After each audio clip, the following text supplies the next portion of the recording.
E hoje o Curioso Mundo MV traz a segunda parte desse documentário fantástico, O Mundo Perdido dos Vikings.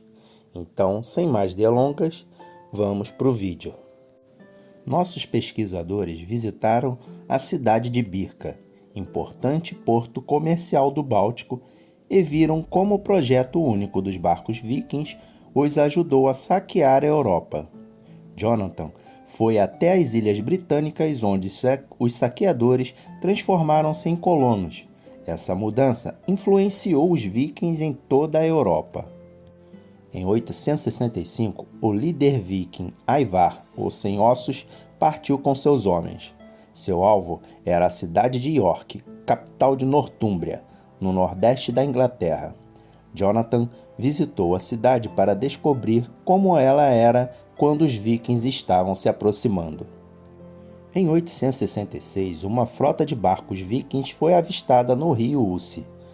Isso foi 70 anos depois do primeiro ataque a Lindisfarne. E vieram em grande número, porque a regra do jogo havia mudado. Essa frota não veio apenas saquear a cidade, eles vieram conquistá-la. O massacre foi terrível. York foi conquistada e seus habitantes foram mortos, mas a crueldade foi além disso. Ela era um dos reis de Nortúmbria e sua capital era York. E é claro que ele se opôs à conquista de Ivar, o Sem Ossos, e o tratamento que ele teve ao ser capturado foi o Águia de Sangue.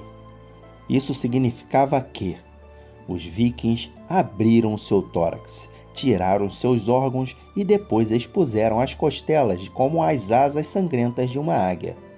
E essa foi uma clara mensagem para o povo de York, que no mínimo os vikings eram pessoas a serem evitadas.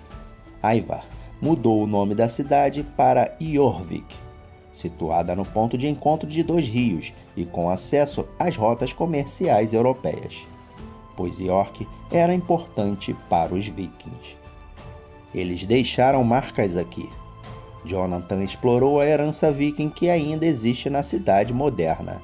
A York moderna ainda temos nomes de ruas dados pelos vikings há 1000 anos atrás. Nós temos a Nesgate, a rua para um trecho que relembra a geografia que eles conheciam na época. Nós temos a Micklegate, a grande rua. Essa foi a sua experiência do tamanho das ruas que eles criaram. E temos também a Coppergate, um lugar onde faziam xícaras. Então, desde a geografia até o lugar em que viveram e seu trabalho, a York Viking ainda existe aqui até hoje. Embaixo da moderna rua Coppergate, os arqueólogos fizeram uma descoberta extraordinária. Bem preservados no solo pantanoso, eles encontraram sinais de 8 casas vikings do século X. Jonathan foi ao centro de Jorvik, construído ao redor das ruínas. Aqui, o arqueólogo Richard Hall explicou a importância do lugar. Então, Richard, de repente vocês descobriram 8 casas vikings? Sim, foi empolgante e muito importante encontrá-las tão bem conservadas. Ninguém viu algo assim antes. Os arqueólogos costumavam achar esqueleto de casas, mas aqui elas estão em 3 dimensões. Em alguns pontos tem 1,80 m de altura. São as casas vikings de madeiras mais bem conservadas. As madeiras conservadas pelo solo indicam como a estrutura foi construída. Primeiro era cavado um porão com 2 metros de profundidade e revestido com pranchas de carvalho. Depois, grandes pilares de carvalho eram fincados no chão, a intervalos regulares. Eles sustentavam as grandes vigas, que eram a primeira parte da estrutura. Richard, eu não estou vendo juntas, nem cavilhas. Como é que isso fica firme? É simples. A pressão mantém a construção firme, sem pregos nem cavilhas, só a pressão de uma tábua sobre a outra, sem nenhum acessório de metal. Isso mesmo. Às vezes vemos marcas de ferramentas, temos buracos de cupins e alguns pilares. E se for até o alto, Bem lá em cima dá para ver que há um buraco bem no meio do pilar. Achamos que então havia um pilar correspondente do outro lado, e que havia uma viga horizontal mantendo os dois separados e sustentando o piso acima. Esta é uma forma de construção bem conhecida. É muito firme, muito simples. Este nível subterrâneo era engenhoso. Usava poucos materiais de construção que fortalecia a estrutura. Acima do solo, pilares de madeira eram encaixados nas vigas e, por fim, vinha o telhado de palha e as paredes feitas com pranchas. A partir das ruínas das casas, podemos revelar como era Coppergate durante o período viking. As casas eram bem aliadas na rua, e nos porões haviam oficinas que produziam mercadorias para esse próspero centro comercial. O solo pantanoso e incomum de Coppergate também revelou milhares de objetos que proporcionavam um vislumbre do mundo viking. Richard, quais são os itens principais? Bem, são representativos de algumas das coisas mais completas que nós encontramos por aqui. Isto, por exemplo, é um sapato da época viking. É muito bem feito. E pode-se ver aqui, bem, eu estou olhando para o desgaste ou as marcas feitas pelos dedos de alguém, não é? Sim, pode-se ver que o Carlos tinha e com quais joanetes ele sofria. E isto parece ser o cabo de uma bengala. Bem, quando você come, é isso que sai do outro lado. Os arqueólogos guardam coisas estranhas, mas isso tem muita informação. Diz o que eles comiam e aprendemos sobre a dieta viking. Achamos tigelas de madeira, como esta, e Coppergate era a rua dos fabricantes. Era aqui que colocavam a comida. Eles gostavam de escolher a melhor madeira para essa finalidade. Eles eram mestres com a madeira, não é isso? Isso aqui também é um chifre de veado, que era o plástico da era viking. Eles não dispensavam nada. Não, eles se asseguravam de usar as matérias-primas do melhor modo possível e extrair o máximo que eu tinha. Jonathan esteve na Escandinávia para entender o mundo perdido dos vikings, mas aqui em York ele encontrou um de seus habitantes. Richard, eu estou finalmente face a face com um viking, face a face com um habitante de Jorvik, 1000 anos atrás. Alguém que teve um triste fim. Se olhar cuidadosamente para o esqueleto, verá que tem diversas marcas causadas por ferimentos de lâminas. Então achamos que ele morreu em uma batalha. York era importante e foi cobiçada por vários governantes. O povo de York estava acostumado a lutar para defender a sua independência. Muitos esqueletos foram encontrados em York com sinais de ferimentos em batalhas, normalmente causados pela alabarda. Sob o governo viking, Jorvik se tornou um próspero porto, um importante centro de comércio internacional e com uma base para novas conquistas. Ao morrer em 873, Ivar era o rei do norte, de toda a Irlanda e da Bretanha, e governava um vasto território. Enquanto as conquistas vikings alteravam o mapa da Europa, na Escandinávia, uma grande rebelião mudava a sociedade viking. Nossos pesquisadores exploraram o território viking e revelaram redes de comércio com a Europa e outros locais. Eles mostraram a extraordinária habilidade viking na construção de barcos e na navegação, e visitaram também o centro da Dinamarca. Em Roskilde, Helena pesquisou sobre Harold, o Dente Azul, um líder viking do século X, que uniu a Dinamarca e também foi o rei da Noruega. Harold era um viking típico, alto, forte e guerreiro, mas tinha um conflito interior. Embora nascido pagão, Harold converteu-se ao cristianismo para concretizar sua visão de uma Dinamarca cristã. Ele ordenou a construção de acampamentos circulares chamados de fortificações em anel, para unir as tribos vikings em luta. 4 desses sítios foram construídos com precisão geométrica, foram identificados pelos arqueólogos. Helena foi a Teleborg para investigar como eram construídos. Ela se encontrou com Mate Stern, especialista na construção e fortificações. A construção foi iniciada em 975 e tudo isso foi parte de uma grande mobilização militar na Dinamarca naquela época. Embora Harold não tenha escrito por que construiu as fortalezas, temos uma boa ideia do que deve tê-lo motivado. Podemos ver por dentro? Sim, claro. Elas foram para uma das barreiras e ter uma visão melhor do sítio. E acima da barreira de terra havia uma cerca de madeira. Essencialmente havia um caminho no alto da barreira. Também era fácil andar ao redor e cruzar os portões. E havia, é claro, pontes para que pudessem mover as forças muito depressa ao redor de toda a fortaleza quando acontecia uma batalha. Agora podemos revelar como essa fortificação era impressionante quando vista de fora. Rodeada por uma paliçada de carvalho com 7 metros de altura, ela era guardada por guerreiros de elite. Acreditamos que havia cerca de 400 a 500 guerreiros aqui. E as famílias de alguns deles provavelmente moravam ali. Acabou sendo não só uma base militar, mas também um tipo de comunidade local. As fortificações em Anel funcionavam como centros regionais e controle de coleta de impostos, e como símbolo do poder do Harold, o Dente Azul. Devia haver fazendeiros que traziam provisões para os guerreiros.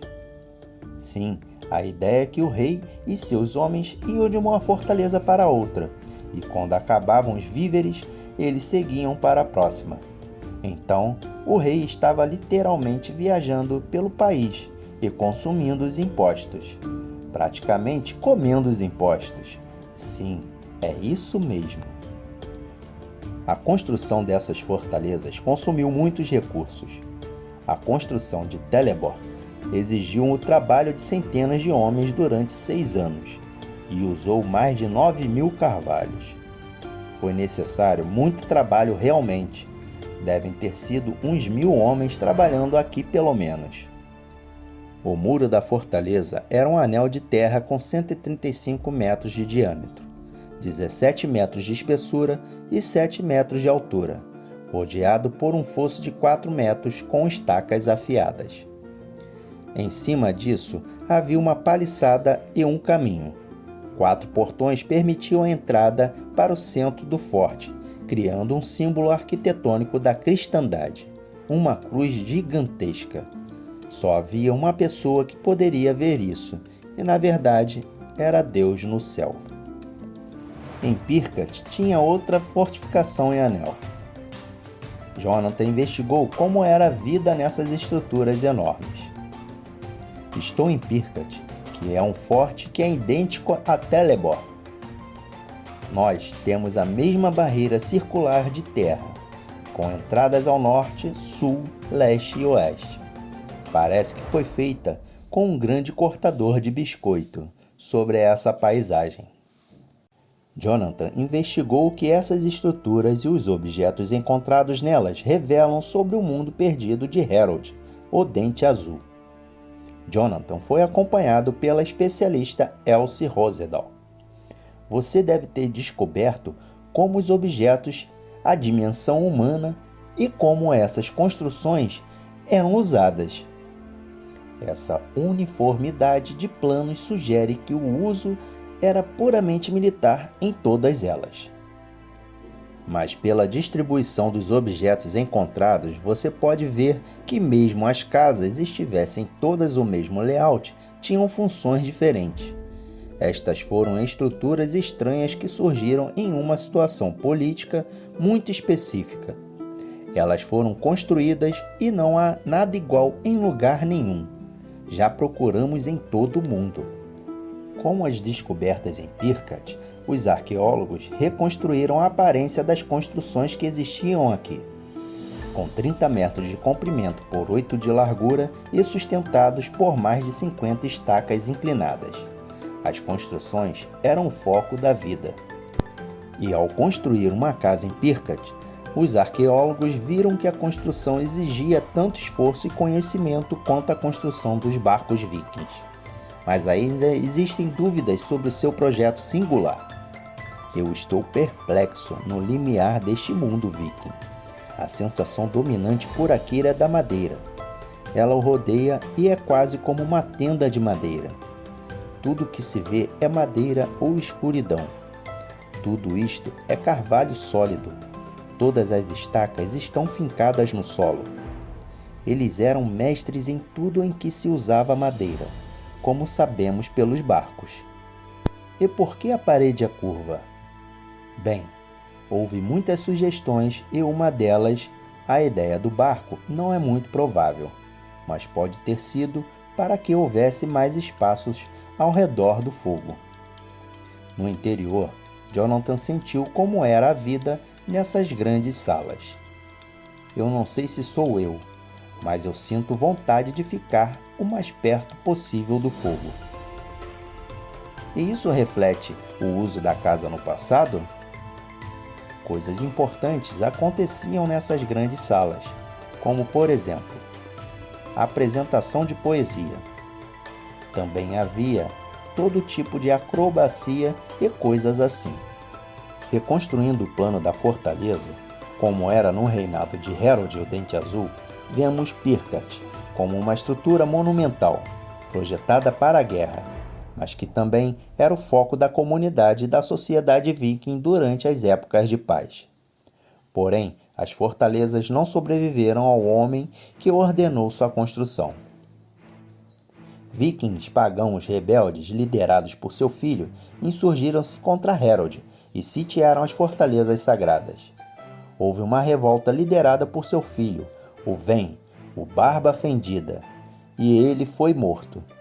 Depois dessa revolta, o novo governo não se interessou pelas fortalezas e elas foram abandonadas. Então, de fato, são fracassos, mas fracassos esplêndidos. Você seria a última pessoa que eu pensaria que chamaria isso de fracasso, por causa do envolvimento do amor que tem por elas. As descobertas de Jonathan em Pirkat revelam uma vida nessas fortalezas e também um mundo viking em transição de tribos pagãs para os reinos cristãos. A civilização viking progrediu muito em 250 anos. Eles tiveram muito sucesso no que fizeram, primeiro saqueando e depois colonizando, se fixando nas costas do Atlântico Norte. Os descendentes de Harold governaram um império que incluía a Inglaterra, Noruega e Dinamarca, e os vikings fixaram-se em toda a Europa e além dela. Os pesquisadores descobriram que a influência viking, iniciada com a violência dos saqueadores e fortalecida com o comércio, só foi possível pelos barcos vikings. Seguindo uma trilha de pistas, eles revelaram que o mundo viking não desapareceu. A capacidade de adaptação e de evolução dos vikings levou-os a criar uma cultura nova e versátil. Essa foi uma civilização mutável, movida por tecnologia revolucionária. Governada pela riqueza e por quase 300 anos manteve um império que ainda é visível em muitas cidades.